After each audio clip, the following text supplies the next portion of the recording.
Technically, since we pay our tax dollars to this, aren't we complicit too? I mean, yes. But as long as you are doing everything you physically can to try and put an end to this as an American taxpayer, as an American citizen, what more can you do? You know what I mean? That is why when people say this issue is irrelevant, why the are you talking about this? Why are you talking about it? It's like, well, I'm paying for it. Of course I'm going to talk about this. I'm paying for it, which leads me to one other story that I've like been reluctant to cover personally because there is obviously a deep and personal connection here, and it's been tough. It's been tough bringing this up.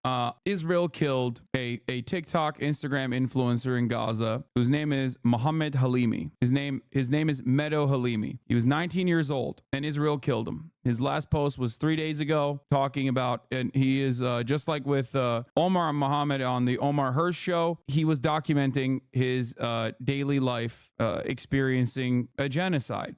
He was planting stuff. He was also a member of this community as well, as I found out later, or at least like someone who watched from time to time. He was actually the one who apparently told Omar and Muhammad that like I had talked about them on the stream, and he was like really excited.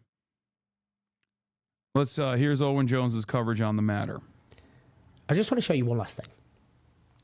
It's a video posted by Medo Halimy just 2 days ago, a 19-year-old Palestinian. Just have a watch. Let me show you what a day of my tent life looks like. I started the day with a cup of coffee, and then I went to lay down because it was so hot. After a bit, I took my phone and laptop to charge him. This is what they look like.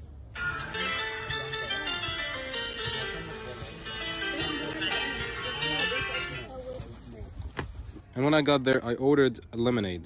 So refreshing. As I waited for them to charge, I started working on designs for my new secret project. I then got the phone and went to get a haircut. I need one. Tell me how it looks.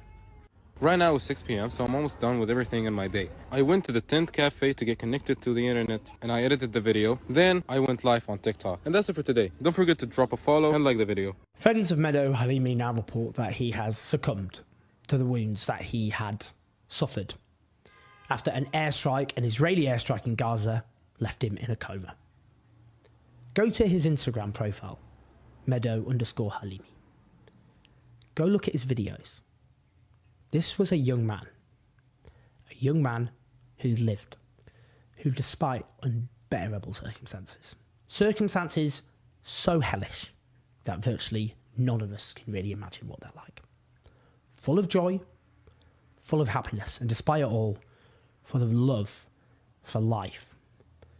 Just 5 days ago, he posted his grief at his 11-year-old cousin Ahmad being killed by the Israeli state.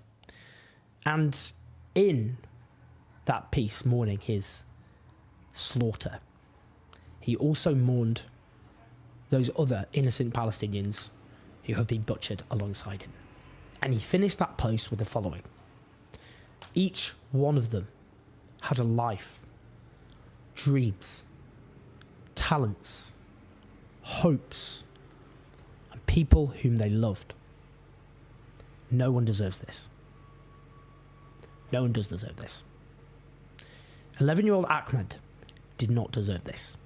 19-year-old Medo did not deserve this. The tens of thousands of Palestinians slaughtered by the Israeli state with the direct involvement of the US state did not deserve this.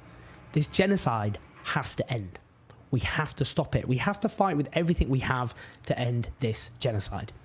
And that means being honest about the role and the position of a US administration which is soaked in blood.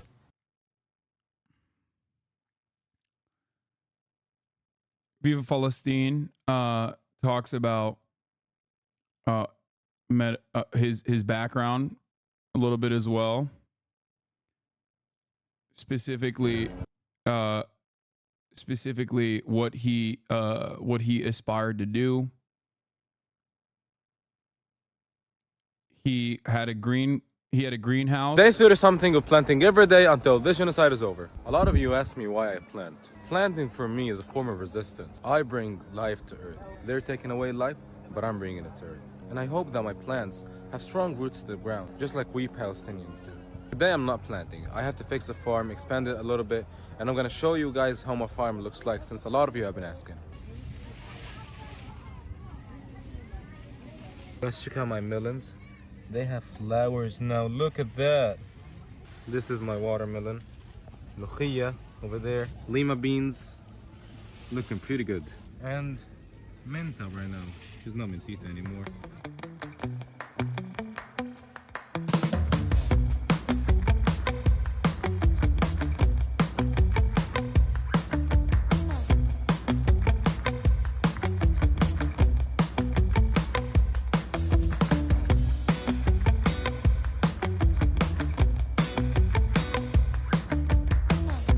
The reason why I'm talking about him like being someone who was like a part of this community is because I want you to understand, like, he's 19 years old. He was 19 years old. He's just like you. He had dreams. He had aspirations. He was a human being. He had loved ones around him. He had goals. And in spite of the horrifying realities of existing under a genocide, he tried to still maintain a positive outlook every single day. And now, as I showed you his last video before, he'll never be able to complete a secret project. It's over. It's done. Israel snuffed at that light. I need you to understand. That's a college that in other circumstances, in normal circumstances, in the United States of America, that's just a college sophomore, a college freshman, you know? That's why this shit matters when people protest in college campuses. These are people just like you. He happened to have a platform to communicate the daily existences to the Western world that was otherwise turning a blind eye, and I think he played a very important role in that regard. But it is crazy to me that like a genocidal apartheid regime that we are completely locked in on defending can just snuff out a light like this.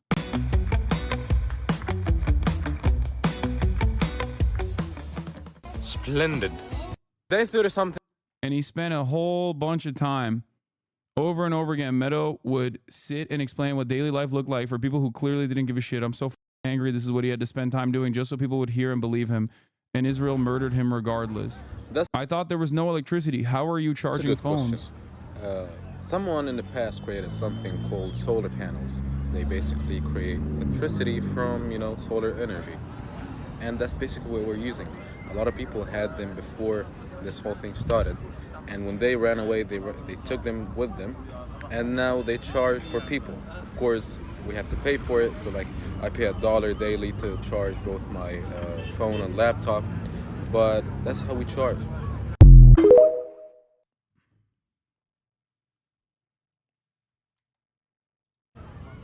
Connection is hard, yet you make videos every day? Question mark, question mark, question mark. Connection is hard, yeah, you make videos every day. I definitely don't make videos every day. I try to make videos every day, but the problem is I don't have connection every day. And even if I would have connection every day, it would be very, very bad and expensive as well. So the initial plan was basically to create videos daily and post daily, but the problem again is connection and electricity. This is a good question, actually. In the beginning, people just started spending all the money that they have saved previously, but you can imagine 10 months is a bit too much. So yes, most people have run out of money, and right now they're basically living off of helps from others, family members abroad, friends abroad, or whoever outside of Gaza that can help them. And today I'm getting a transfer through Binance from outside of Gaza, and let me show you how hard it is to get it and how much money we actually lose throughout the way. This also was a procedure that Israel stopped, for the record. At first, of course, I went to the city of Deir al-Balah. And as you can see, transportation was not 5 stars. I didn't like it. And when I got there, I went to a currency exchange office that also takes money transfers. And what I basically did is... Yeah, here it is. In case any of you thought still that crypto is decentralized and safe from governments, a genocidal government just froze the assets of every Palestinian through Binance. In case you were wondering how easily they budged to genocidal governments, now you know. Cryptocurrency exchange Binance has seized all Palestinian assets at the request of Israel. Please check out Connecting Humanity eSIMs for Gaza, a great organization where you can buy eSIMs for people in Gaza to get phone and internet access. His post got community noted. I don't know if this is false or not. I don't think it is. I think there's probably ways around it, but this is an official document. Suleiman defends Andrew Tate. Bro, you think I give a shit about the person reporting this? Like, the I think you guys need to understand something. I don't care about all of the other shit that they believe. What I care about is whether it's correct or not. Like what the information that they're delivering. Like you're focusing on the dumbest shit. Ridiculous. It is a proposed community notes which only people in the community notes program can see, which is wrong. The note was claiming it was only illicit funds. Yeah. I transferred them the money to their Binance account and they gave me back cash. But here's a problem. 27% commission fee. Yeah, almost a quarter of the money. So if I were to get $200, I would only get about $140. I took the money, I bought some stuff, and I went back home. Sorry, didn't. They just killed him, and that's it. They killed him just like 40,000 plus other people. I don't know what else to say about it. And people say like, oh, Israel deliberately targeted him. I don't think so. I think it's a kill zone and they don't care. Why did they kill him? Airstrikes, indiscriminate bombing campaigns. Yeah, I don't know what else to say about it. But yeah, Omar told me, and I want to repeat it for all of you as well, to keep Medo in your thoughts and pray for him. He said when you first followed us, he was the first one to rush to tell us he used to appreciate your talks. Apparently Taylor said as well. Taylor Lorenz was talking to him for a story last year and he was a fan. He was one of you guys. These are just regular 19-year-olds just like you. Regular 18-year-olds just like you. I need you to understand that. You constantly talk about how much the narrative has shifted in your lifetime on the Palestinians, but I hope you realize just how much Israel themselves have irreparably destroyed their reputation and influence across the world. Old libs and conservatives might love Israel, but everyone else can see clear as day. Anyway, I don't know. These are moments where the irreparable harm Israel has caused itself by being a bloodthirsty, monstrous, fascist piece of shit nation continuing to do a genocide doesn't really matter all that much. Is hard. It's hard to think about it from the broader snapshot. This like lasers in on the inhumanity, but I wanted to show it to you because, you know, I need you to understand the human toll. According to his GoFundMe, as many have heard, a few days ago, Medo Halimy has passed away. He was sitting at a cafe for a chance to get internet when he was hit by an Israeli airstrike. Every single person that Israel has killed so far has a story like his. I need you to understand that. That's why these guys play a very important role in humanizing the Palestinian plight, what Palestinians go through on a daily basis in Gaza.